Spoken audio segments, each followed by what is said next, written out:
Ciptaan Tuhan tidak mengenal musim. Kejadian pasal yang ke-13 ayat yang ke-9 sampai yang ke-12. Kejadian 13 ayat 9 sampai yang ke-12 dipersilakan.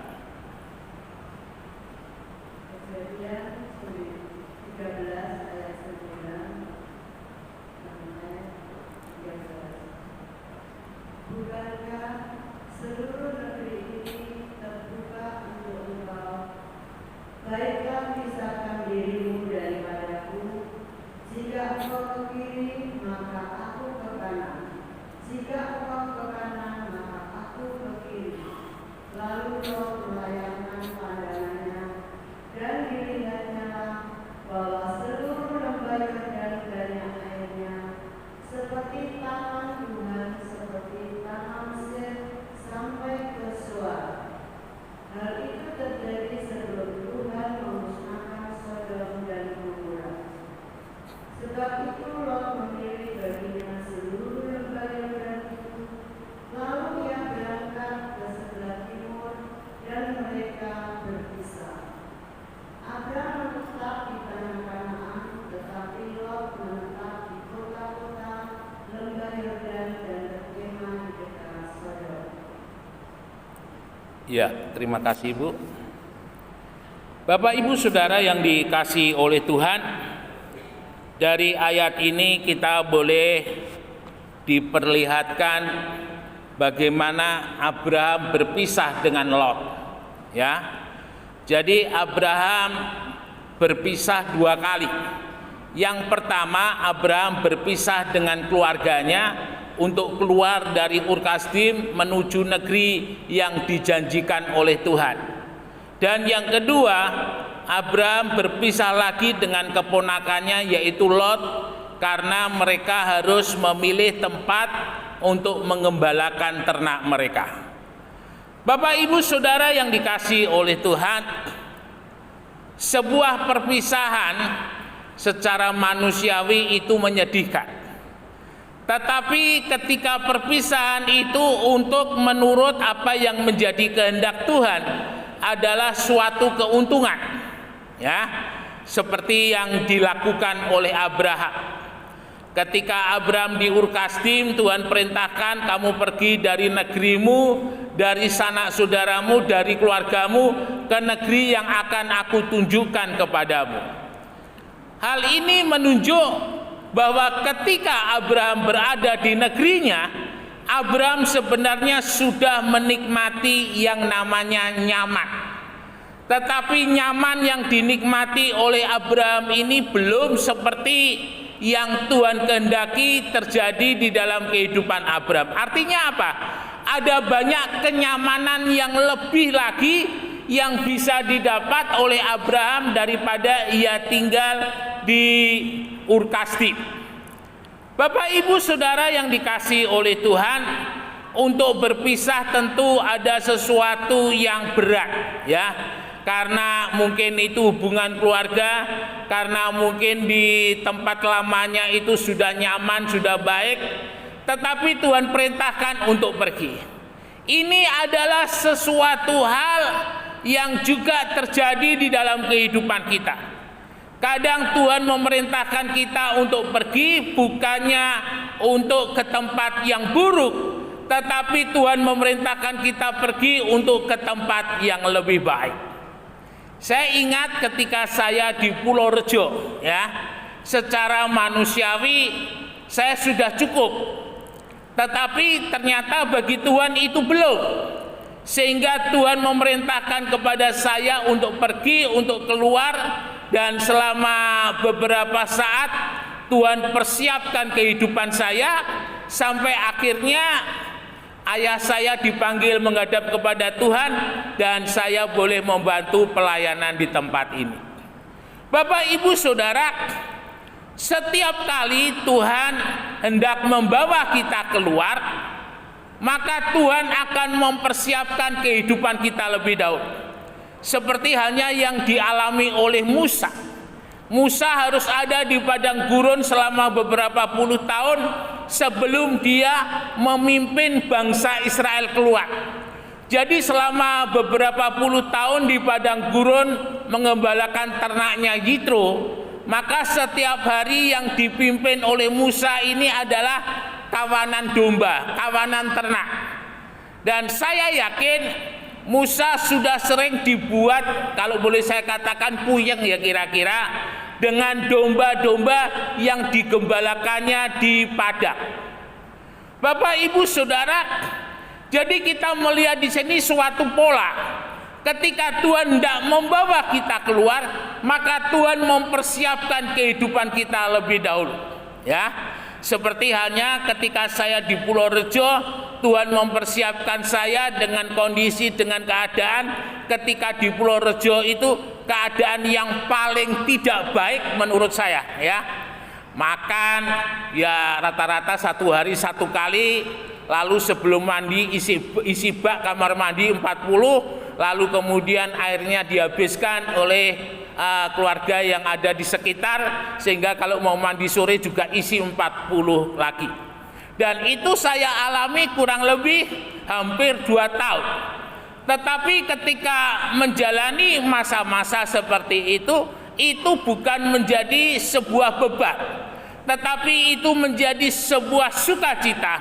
Karena saya sadar ketika saya melakukan itu semuanya, ada satu manfaat yang bisa saya ambil ketika saya nanti sudah terjun di dalam pelayanan. Bapak Ibu Saudara, hal ini juga terjadi di dalam kehidupan para hamba-hamba Tuhan yang ada di dalam Alkitab. Kita mengingat seperti Musa, dia dibentuk oleh Tuhan di padang gurun, lalu kemudian Saul, dia pun juga dibentuk sebelum melayani di padang gurun, dan ada banyak tokoh-tokoh yang lain, kehidupan mereka dipersiapkan dengan padang gurun. Bapak Ibu Saudara yang dikasihi oleh Tuhan, dan kita boleh melihat pengalaman daripada Bapak Abraham, bagaimana ketika dia di padang gurun. Kalau orang bilang padang gurun itu sulit, itu sukar, maka seharusnya Bapak Abraham justru mengalami kepahitan ya, atau mengalami yang tidak baik. Tetapi karena Tuhan menyertai, Bapak Abraham ketika berada di padang gurun justru diberkati Tuhan dengan luar biasa. Sampai-sampai ternak daripada Bapak Abraham dan Lot ini tidak cukup di satu tempat ketika mereka berkemah, sehingga akhirnya mereka berpisah. Bapak Ibu Saudara yang dikasihi oleh Tuhan, ketika mereka berpisah, Bapak Abraham memerintahkan kepada Lot untuk memilih di mana dia akan tinggal. Kalau Lot ke timur, Bapak Abraham ke barat. Kalau Lot ke utara, Bapak Abraham ke selatan. Demikian sebaliknya. Nah, Bapak Ibu Saudara, di sini kita boleh melihat sebagai orang tua, istilahnya Bapak Abraham yang seharusnya menentukan kemana Lot pergi dan Bapak Abraham yang selanjutnya. Tetapi justru di sini kita melihat Bapak Abraham mempersilahkan Lot untuk memilih dahulu. Jadi di sini kita melihat Bapak Abraham memerankan kehidupan yang penting di dalam kehidupannya bagi Bapak Abraham. Ketika dia bersama-sama dengan Tuhan, itu lebih dari apa yang dipilih oleh Lot. Dan kita boleh melihat Sungai Yordan. Sungai Yordan itu airnya dari Gunung Hermon. Kalau pada masa-masa yang lalu tentunya salju di Gunung Hermon itu lebih banyak ya, sehingga airnya pun juga melimpah-limpah yang ada di Sungai Yordan. Bapak Ibu Saudara, Lot memilih dan menetap di sana. Tetapi Lot tidak memikirkan bahwa tempat itu adalah tempat yang dekat dengan kota Sodom dan Gomora yang sampai dengan hari ini tidak pernah lagi dibangun untuk didiami oleh manusia. Dan kita melihat Bapak Abraham pergi ke tempat yang tidak ada Lot, yang tidak dipilih oleh Lot. Firman Tuhan katakan Bapak Abraham pergi, dan saya yakin Bapak Abraham pasti dituntun oleh Tuhan ke satu tempat yang tinggi ya. Dan di sana Tuhan menunjukkan Bapak Abraham sebatas mata memandang. Dan ini adalah satu pilihan yang luar biasa. Ketika Bapak Abraham memandang, sebatas mata memandang, maka negeri itu diberikan oleh Tuhan kepada Bapak Abraham. Bapak Ibu Saudara yang dikasihi oleh Tuhan, ada sebuah keberbedaan di dalam perjalanan mereka masing-masing. Lot bukannya semakin baik, tetapi justru semakin buruk karena dia dekat dengan Sodom. Tetapi Bapak Abraham di tempat yang tidak dipilih oleh Lot, justru Bapak Abraham mendapatkan tempat yang baik. Ya, sampai akhirnya kota Sodom Gomora dibakar oleh Tuhan, dan kalau boleh saya katakan Lot tidak mendapat apa-apa. Bapak Ibu Saudara yang dikasihi oleh Tuhan, kita melihat di sini perjalanan daripada Bapak Abraham. Bagi Bapak Abraham, dari segala tempat, segala keadaan yang dijalaninya, ketika Bapak Abraham bersama-sama dengan Tuhan, selalu ada berkat Tuhan, selalu ada pertolongan. Ya, ada orang yang bilang bahwa padang gurun itu tidak mendatangkan berkat, tetapi Bapak Abraham boleh belajar di sini bahwa kalau Tuhan menyertai, apapun tempatnya, apapun keadaannya, Tuhan selalu memberkati. Dan itu dialami oleh Bapak Abraham di tempat yang jauh dari Sungai Yordan, tetapi Bapak Abraham diberkati. Ini menjadi sebuah pelajaran buat kehidupan kita ketika kita sungguh-sungguh mau dekat dengan Tuhan. Apapun keadaannya, apapun situasinya, kita percaya Tuhan pasti ada, Tuhan pasti memberkati. Karena berkat Tuhan itu tidak mengenal musim. Kemudian yang berikut, kita melihat di dalam kehidupan Ishak. Ya, suatu saat ketika di Kanaan terjadi kelaparan, panas seperti musim-musim sebelumnya, dan rupanya Ishak pun juga belajar dari Bapak Abraham. Ketika ada kekeringan di Kanaan, mereka pergi ke Mesir untuk mendapatkan makan. Tetapi Tuhan mau menunjukkan hal yang lain, dan Ishak menurut. Ketika Tuhan katakan kamu jangan ke Mesir, ya, tetapi kamu pergi ke Gerar, aku akan menyertai kamu. Artinya Tuhan akan memberkati di dalam kehidupan Ishak. Bapak Ibu Saudara, ketika Ishak disuruh memilih, kalau boleh saya katakan secara manusiawi lebih memilih di Mesir, karena di sepanjang Sungai Nil itu adalah tempat yang subur yang ada di Mesir. Tetapi kali ini Tuhan memerintahkan kepada Lot jangan ke Mesir, pergi ke Gerar. Artinya apa?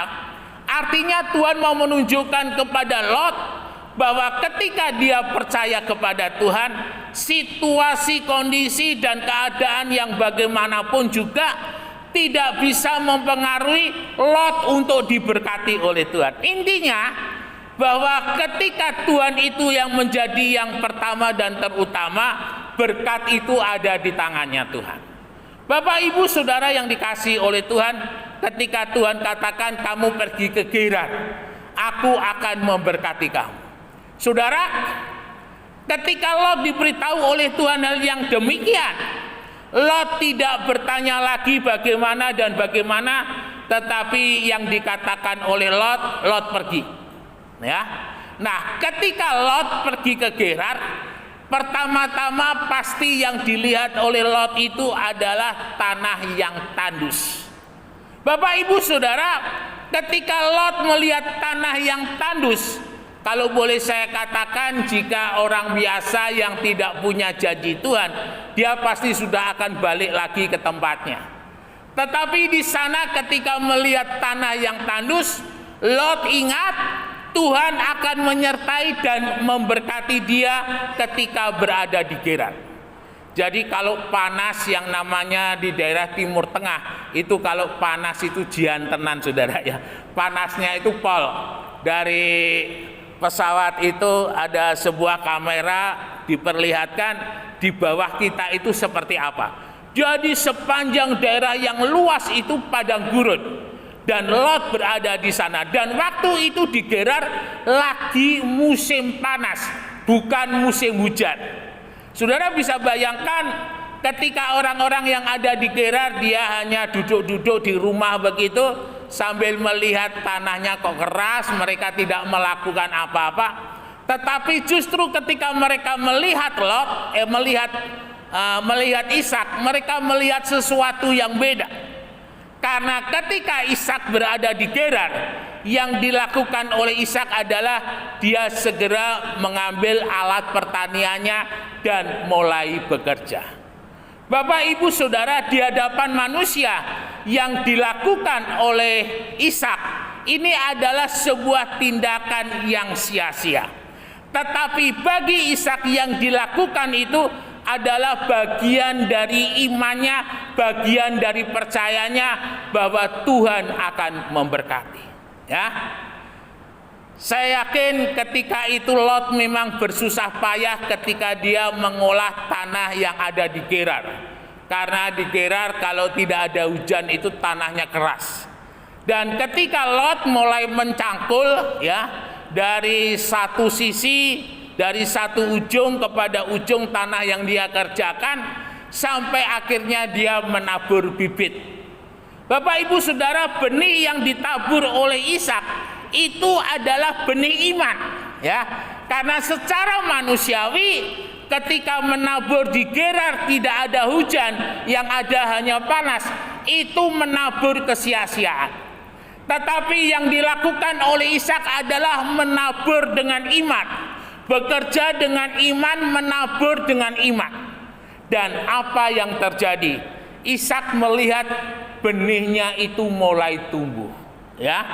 Dan di tanah yang tandus, di tanah yang keras ada benih yang tumbuh. Itu adalah satu mujizat yang luar biasa.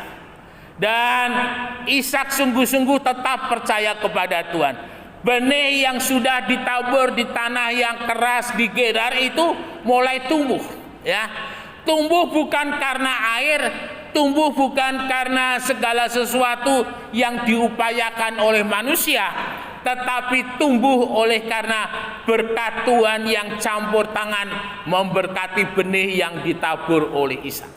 Nah, ini menyadarkan di dalam kehidupan kita bahwa di dalam kehidupan kita sebenarnya setiap kita mempunyai potensi menjadi orang-orang yang berhasil, mempunyai potensi menjadi orang-orang yang diberkati. Ketika apa?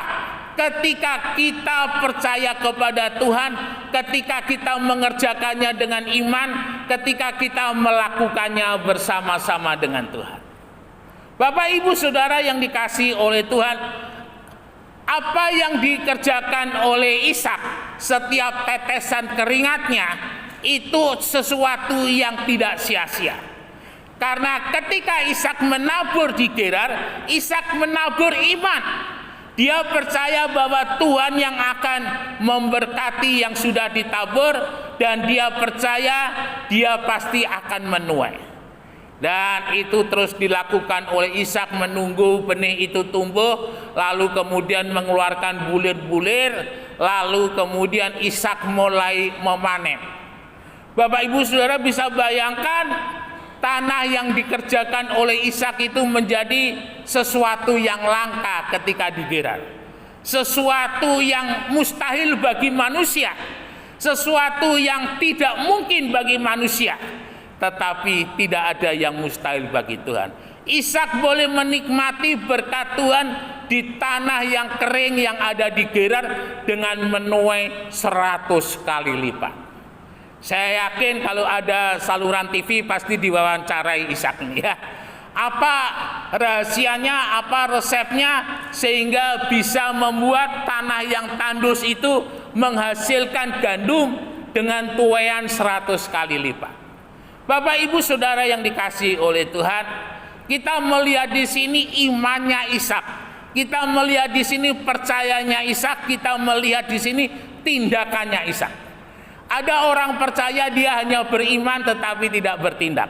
Dia hanya beriman tetapi tidak percaya. Orang yang beriman adalah orang yang percaya dan bertindak, ya. Ini perlu saya tekankan. Jadi orang percaya tidak cukup hanya iman, Pak, tidak cukup hanya iman, Bu. tetapi juga disertai dengan tindakan. Ketika kita bertindak, Tuhan akan memberkati. Ketika kita bertindak, Tuhan akan menolong. Nah, ini yang dilakukan oleh Ishak. Kemudian yang berikut, kita melihat di dalam kehidupan daripada Yusuf.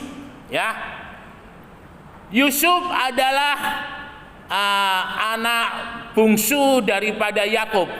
Dia kakak daripada Benyamin. Dari 12 bersaudara, Yusuf dan Benyamin ini anak yang paling bungsu dari istri yang disayangi oleh Yakub, ya. Dan kita boleh melihat bagaimana Yusuf ini dia mempunyai satu karunia, kalau boleh saya bilang, karunia makrifat. Dia bisa tahu apa yang arti daripada sebuah mimpi, dia tahu dan dia bisa mengartikannya dengan tepat. Ini sebuah karunia. Nah, ketika Yusuf oleh saudara-saudaranya dibuang ke dalam sumur dan diambil dan dijual pedagang budak, lalu kemudian dibeli oleh Potifar, Yusuf memulai sebuah kehidupan yang baru. Bapak, Ibu, Saudara, kalau boleh saya katakan, Yusuf ini orang muda luar biasa. Dia pergi jauh dari saudara-saudaranya. Saya yakin ketika Yusuf berada di rumah Potifar, dia tidak ada orang yang kena. Dia tidak bisa bahasa Mesir. Dia tidak bisa melakukan adat istiadat kebiasaan orang Mesir. Tetapi kita mau melihat dengan cepat Yusuf bisa adaptasi. Kurang lebih 13 tahun Yusuf itu berada di Mesir. Sampai akhirnya Yusuf oleh karena disertai oleh Tuhan, dia diberkati. Dan Potifar melihat Yusuf itu diberkati dan menyerahkan semua kuasa yang ada dalam rumahnya kepada Yusuf. Tetapi ketika ada berkat, itu pasti ada tantangannya, ada godaannya. Tantangannya ini adalah istri daripada Potifar, yang setiap waktu, setiap saat, mungkin dengan gayanya, mungkin saya nggak tahu, mungkin menggoda-goda, merayu-rayu Yusuf. Tetapi kita melihat keteguhan daripada Yusuf menolak apa yang menjadi permintaan istri Potifar. Akhirnya Yusuf dimasukkan di dalam penjara, dan di dalam penjara pun Yusuf diberkati sampai akhirnya Firaun bermimpi, ya. Di mana di sana Firaun bermimpi, dari sungai Nil muncul 7 lembu yang gemuk. Lalu kemudian muncul lagi 7 lembu yang kurus. Yang anehnya bagi Firaun itu, dia tidak mengerti dan orang-orang di Mesir juga tidak mengerti. Lembu yang kurus itu menelan lembu-lembu yang gemuk, ya. Lalu kemudian bulir-bulir gandum juga demikian, yang gemuk menelan, yang kurus menelan yang gemuk. Dan itu yang dialami oleh Firaun dan membuat gundah gulana hatinya, sehingga dia memerintahkan seluruh penafsir mimpi yang ada di Mesir untuk mengartikannya. Dengan angka 7 itu bagi Firaun itu adalah satu keadaan yang penting, satu keadaan yang genting yang harus mendapatkan jawaban. Akhirnya dipanggillah Yusuf dan Yusuf menceritakan arti dari mimpi-mimpi Firaun. Lalu Firaun mengatakan tidak ada orang yang punya kepintaran, yang punya hikmat seperti halnya Yusuf. Akhirnya Yusuf diangkat menjadi raja kedua yang ada di Mesir. Dan ketika peristiwa itu terjadi, Yusuf sudah mengantisipasi 7 tahun kelimpahan. Yusuf menyuruh semua orang yang ada di Mesir untuk menyimpan gandum-gandum yang ada itu di dalam lumbung, sehingga semua lumbung penuh dan masuk 7 tahun kekeringan. Sehingga melalui kepemimpinan dari Yusuf, Mesir dijauhkan dari kelaparan. Bapak, Ibu, Saudara yang dikasihi oleh Tuhan, kita melihat orang-orang yang hebat ini yang bersama-sama dengan Tuhan. Artinya apa? Tuhan ada di segala tempat, Tuhan ada di segala musim. Tidak peduli itu musim panas, tidak peduli itu musim hujan, Tuhan selalu ada di sana. Ketika kita hidup di dalam penyertaannya Tuhan, Tuhan pasti akan menolong, menunjukkan kepada kita apa yang harus kita lakukan, ya. Tuhan tidak pernah membuat di dalam kehidupan anaknya rugi. Karena janji Tuhan seperti halnya Abraham, kamu tidak akan menjadi ekor, tetapi kamu menjadi kepala. Nah, itu yang dialami oleh tokoh-tokoh yang sudah kita bahas tadi. Bagaimana mereka boleh menjadi kepala oleh karena penyertaan Tuhan dalam hidup mereka. Bapak, Ibu, Saudara yang dikasihi oleh Tuhan, biarlah setiap kehidupan kita selalu menjadikan Tuhan yang memimpin di dalam hidup ini. Selalu menjadikan Tuhan yang memberkati di dalam hidup ini. Yakinlah, kalau kita menjadikan Tuhan yang pertama, maka Tuhan juga akan menjadikan kita yang pertama di dalam hidupnya. Maka setiap kehidupan kita, orang-orang yang mengasihi Tuhan, musim panas, musim hujan, Tuhan pasti akan memberkati di dalam kehidupan kita. Immanuel, Tuhan Yesus memberkati, beri kemuliaan bagi nama Tuhan. Mari kita sama-sama bangkit berdiri, kita naikkan ucapan syukur di hadapan Tuhan.